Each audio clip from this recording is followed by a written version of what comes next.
People all around the world are affected by advertising in America at some point in their life. Majority of these problems are found in teenagers and young adults. They can vary anywhere along the lines of suffering with an eating disorder or body image disorder. Specifically in girls, magazines, commercials, and TV shows all demonstrate the picture that if you're not extremely skinny, you're ugly. If you don't have big boobs and a flat stomach, guys won't like you. You have no beauty.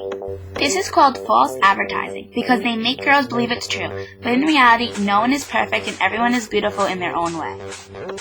As a whole, teenage girls are mainly focused on their looks, especially on what they don't like about themselves. Over the past decade, the fashion industry has begun to use younger and younger girls as models, presenting them as women, not the actual age they are. By advertising that it is okay to show your female parts nationally, tells young girls that it is okay to show their female parts at school, parties, or anywhere in public. Although some girls opt to not pay attention to the images portrayed, many look up to them. Studies show that girls who are frequent viewers tend to have the worst opinions of themselves. This is because girls who continuously consume images of girls in the media are getting the wrong idea of what is beautiful and what is fake. They are stereotypical images of overly skinny girls, outrageously beautiful and inappropriate dress appealing to the male eye.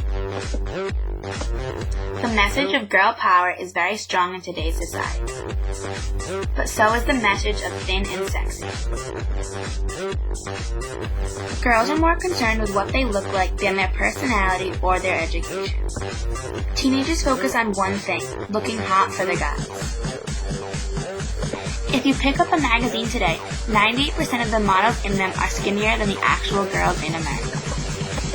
Being model thin is a very aspirational image for teenage girls, due to the fact of media basically saying fat girls are ugly and you have to be skinny to be pretty.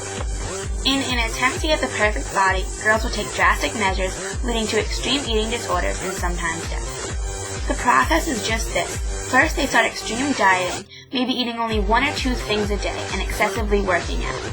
Next, they will start to make themselves throw up whatever they eat, eventually causing a detrimental weight loss drop to the point where it is unhealthy and sick.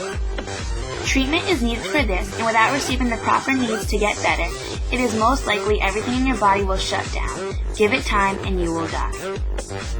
Girls are not the only people who have false body images. Guys go through the same thing, although not to the same extent as girls. Billboards and magazines everywhere have one look for guys: buff, sleek, and hairless. The more media these young men consume, the worse they feel about themselves and the more they focus on specific body parts. Research found that having this low self-esteem of what they look like causes them to experiment with sexual pleasure, leading to risky and aggressive sexual behavior. Body image is a very personal and private subject that guys do not like to talk about or deal with at all. For boys, going along with the media images is an option, not a must. Teenage males are affected by the sexual roles seen on television. The media displays that if you have had many sexual partners, you are declared a man. Television shows tend to make a reference to drugs all the time.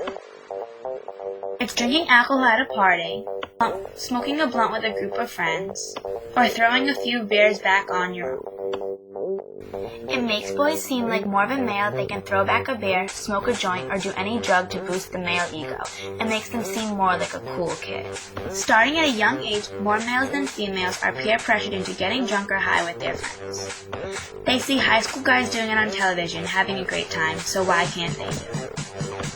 A money aspect is used in many television shows and magazine ads in today's society, displaying that if you are a rich male, you can basically have whatever you want in life. You will get all the girls, all the riches, and all the love things. The reference to money in media causes young boys to focus on how they're going to get rich, rather focusing on their studies and their extracurricular activities. The media has affected the United States in both negative and positive ways. Television, magazines, and newspapers tend to false advertise, and it is a parent's job to secure high self-esteem in their child so that they are not corrupted by faulty media.